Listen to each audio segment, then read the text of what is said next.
Hi there, everybody. My name is Kate. Welcome to my channel, Trinergy Awakens Naturally. Please forgive me for the super duper, off the charts, insane, casual. It's been a rough couple of days, though these messages are always timeless in their content.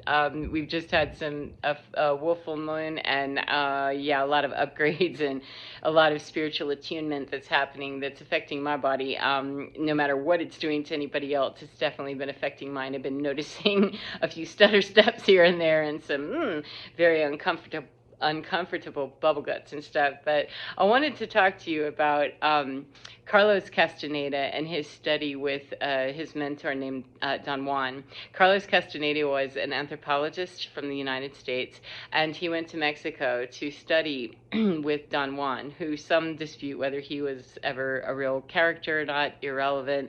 I want to get mostly right to the story of this.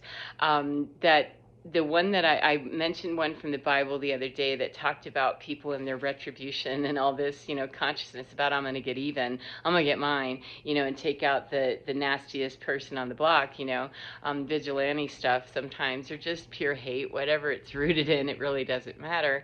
That was about when Jesus cast the demons into the pigs, and all the pigs ran over the edge of the cliff, and they were all gone in one fell swoop. And the demons had been in men, causing a lot of problems. And so by just allowing them to, oh, you choose to go there instead? Cool. You've just cleaned up what I have to do with this, which is nothing except allow you to make your lousy choice to go into the pigs who can't handle 144, and they're going to go and take all of it right over the cliff and say bye and succumb and die. So that was a biblical story. This is a Toltec Mexican story, Mexican story that, okay, so Don Juan is reported to have been a sugar mill worker. He was very poor, but he was extremely strong, and he was able to really work a lot and get a lot done, right? So he was eyeballed by some, beautiful, rich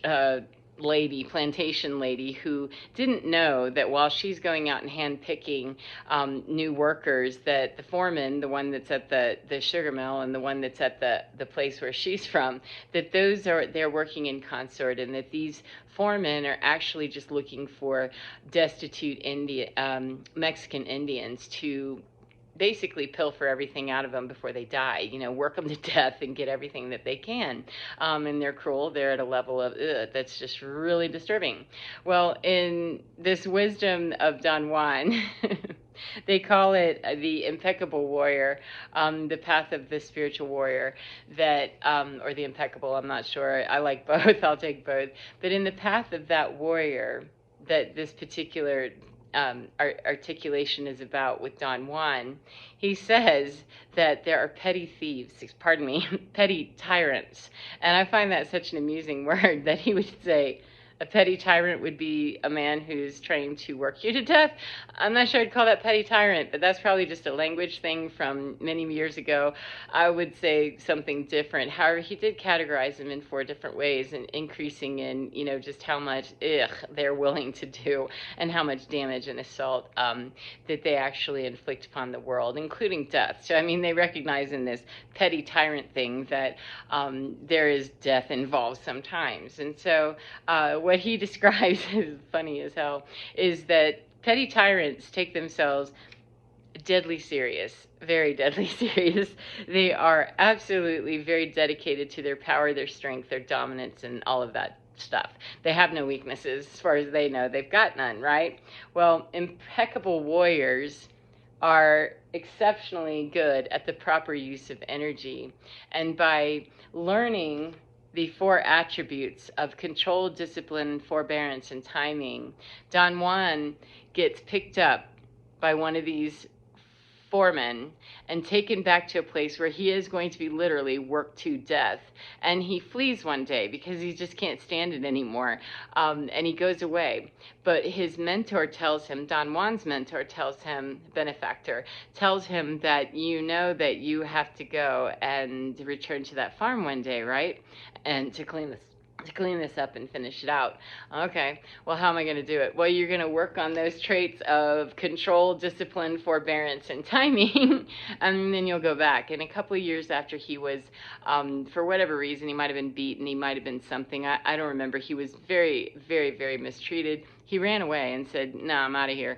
I'm done, for however long he was there. And he escaped, but he knew he had to go back. And so he continued to work in the area and study with his benefactor, and got more knowledge, gained more skill in the control and discipline department. And forbearance is about patience, basically waiting for the timing of the universe, the timing of God, the timing of however you can really work that karma, the timing. Forbearance is necessary for the timing to work out in the most effective way possible.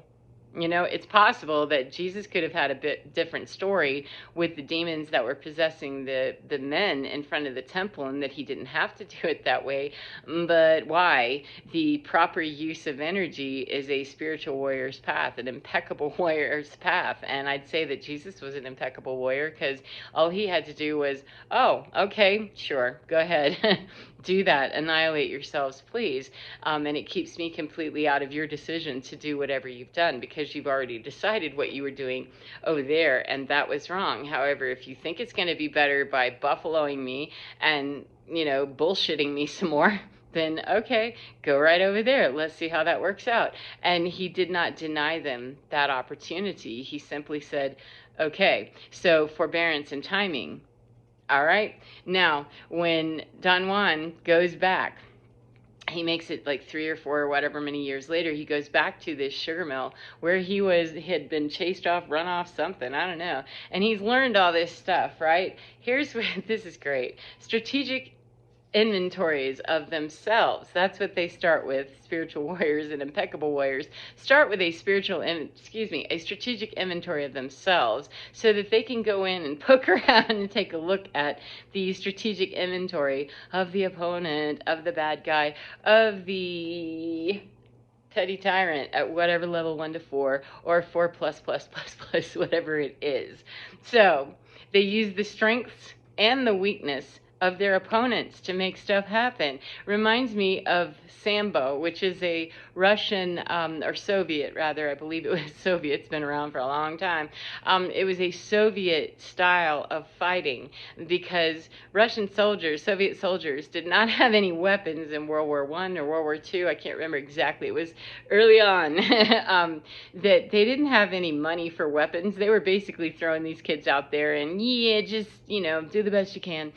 But they got to win a war, right? They're not strategically going in just hoping for the best. So they find all these different disciplines and say, hey, you know, can you put something together that we don't have a lot to work with? You know, we need to be able to pick up a rock and make that happen, like a Goliath experience. Can you do that? And Sambo was created. Reminds me of that, because that spiritual work, that level of using the strengths and weaknesses on a spiritual or energetic level, using it like that is very akin to Sambo, because it's a matter of redistributing all of that, whatever it is, and allowing things to go on ahead and work themselves out, but moving that energy responsibly, respectfully, and with impeccability. That's not something a whole lot of people can do, just side note in case you haven't noticed.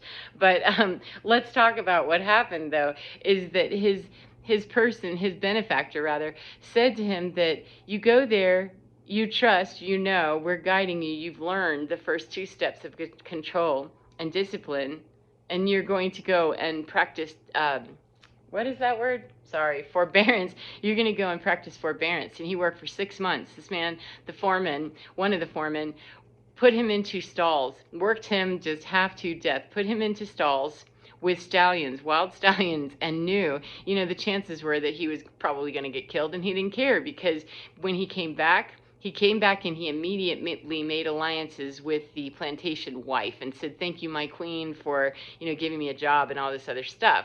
So that really ticked the foreman off, that he's making favor. I can't just get away with this. And oh, I remember. Yeah, they tried to kill him. They shot him. That's what it was. The foreman was so angry with him the first time he was there. that he shot him and left him for dead. And that's when he survived and found somewhere else to be for a few years before going back to with his strategic inventory. It's crazy. I mean, absolutely crazy, creepy. But he does go back, and he immediately aligns with the plantation wife, and then he starts gathering people to learn how to pray, to speak the rosary. I mean, he covers a lot of bases here, and he knows based on the weakness and the strength that the man loves his job. He loves his authority. He likes being in charge. His weakness is his family, and his weakness is that if we leave the compound, that's when you can kill me and get away with it. See, you already tried. And they didn't know who he was at that point. They didn't know. I don't know that they ever did know that it was him again. I'm not sure. You know, when enough people are turning over every day, I guess you could lose a face and the details of who that actually is. Just a body. But anyway, so he knows this man's beating me within an inch of my life, and you've got to be kidding me. What the, you know what? Are you kidding?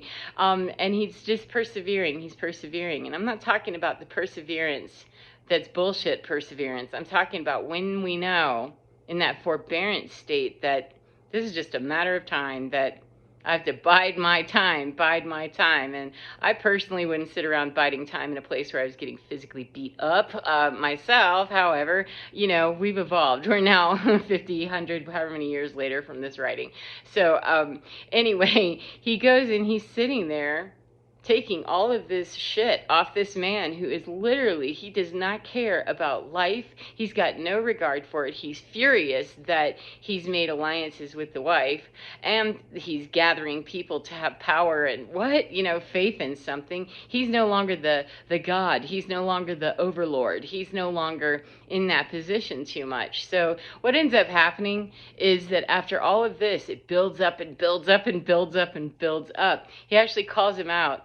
But he calls him out, Don Juan calls him out in the compound, and then doesn't leave the compound, and says, you know, whatever he says that outs him for some of his most barbaric behavior, he said it in front of the plantation wife. So they just kind of do their thing and say, oh, well, we have something we need you to do back here, and they invite him to some of their area, right? Now, mind you, he started out month after month after month. He's been there cleaning out these stallion stalls that are dangerous. He's terrified, and he's saying, you know, why am I here? I don't know. Am I going to die? Just keep going. Just do your thing. But he'd found his strategy, and how he could deal with the stallion stalls was there was a way that he could brace himself from any impact that a hoof might throw. You know, he got very Sambo in his movement as well as his energy. So he ran into the stable with the wildest stallion that he knew of. 1, 2, 3, 4, just past, thank you.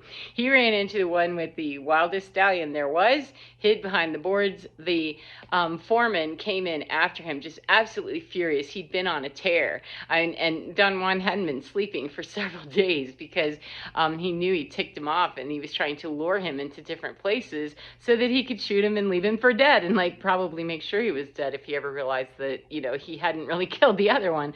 Who knows? But because Don Juan went in and already knew, I've got a place I'm safe, the foreman comes lumbering in after him, all monstrous and everything, all turned up. And the stallion, it took one kick, and it was done. It was over. There wasn't a thing that Don Juan had to do except listen to his inner warrior who told him, his benefactor, his spirit, his soul, his God, his guide. However, 1331, however we identify that stuff is irrelevant because it's the same story as what Jesus was saying. It's the same concept. Allow people. Like I said, I'm not going to allow anybody to thump on me physically, and I will protect myself from anything that, you know, beyond the physical confrontation and verbal confrontation and stuff. I will protect myself beyond that at the discretion of what I know to do. Back a few years ago, I took a lot of junk, you know, and sat in silence and in that, you know, discipline stage, and in, the control, discipline, and forbearance stage. And timing couldn't come until timing is most appropriate if we leave it alone and step out, step off, and quit acting like we know how to exact revenge. We do know how to exact revenge. However, revenge is not the new paradigm. It's not even close. It's not a part of it. It's the old paradigm.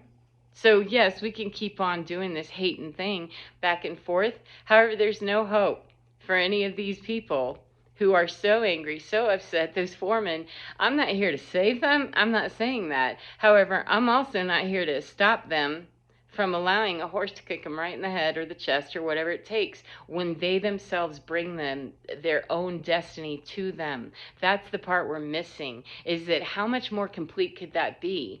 That Don Juan went in and allowed spirit, allowed his benefactor, allowed however you identify that, allowed that real presence, that energetic management to go in and say, yeah, we got this, just and being grateful for the fact that he could enjoy. He spent every day of the 6 or 9 months that he was there being grateful for the fact that he was there, because he knew in the end, this tyrant's going down, and he was not going to have to do anything like murder him or be murdered. He had to be vigilant, he had to be aware, and he definitely had to be impeccable in absolutely everything he did. There's nothing about that that is warm and squishy when we're getting our ass handed to us. There's nothing that feels terribly unity consciousness about that. However, that's the new paradigm. The old paradigm that we're moving out of is struggling with understanding that unity consciousness is unity consciousness. It means all of us bozos need to get into the boat, not just the chosen few. It's the chosen few, the light workers, star seeds, chosen people, elected ones, however we identify ourselves. It's those people that can assist with getting people. However, where do we think that all these lost souls are going to go? And that's the part that just really brings up so much hilarity in me and sadness, because when I think about the times that I've read that Jesus wept, he wept for humanity's ignorance and humanity's unwillingness and humanity's stubbornness. And that's why he wept, in my opinion, was that he could see. Aside from missing his friend Lazarus, he wept a few times, but when he did, he's looking and seeing that, you're really not going to choose any differently? Shit. Okay, then we have to go down that road. The stage was set. Any stage that we want can be set at any time. If we set that shit up and we walk out like a monster, a gangbuster, and go on to prove it in a very horrible way, then what do we think is going to happen? This is the continued ongoing story of that's coming to a close. And whatever understanding we have it, I just choose not to believe that it needs to be a big fiery conflagration.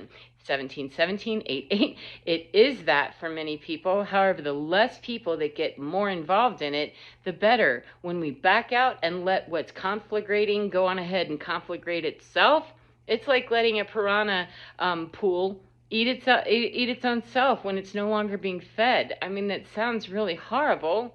However, that's the concept, is we're not feeding live humans to the piranha anymore, and we don't have anything else to give.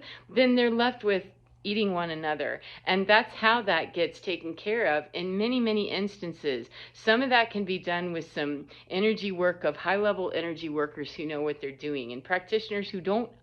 They're just making it worse by misunderstanding that we've been gifted the opportunity to learn about a lot of power, and some of us have even figured out how to open up those portals and abuse the shit right out of all of that power.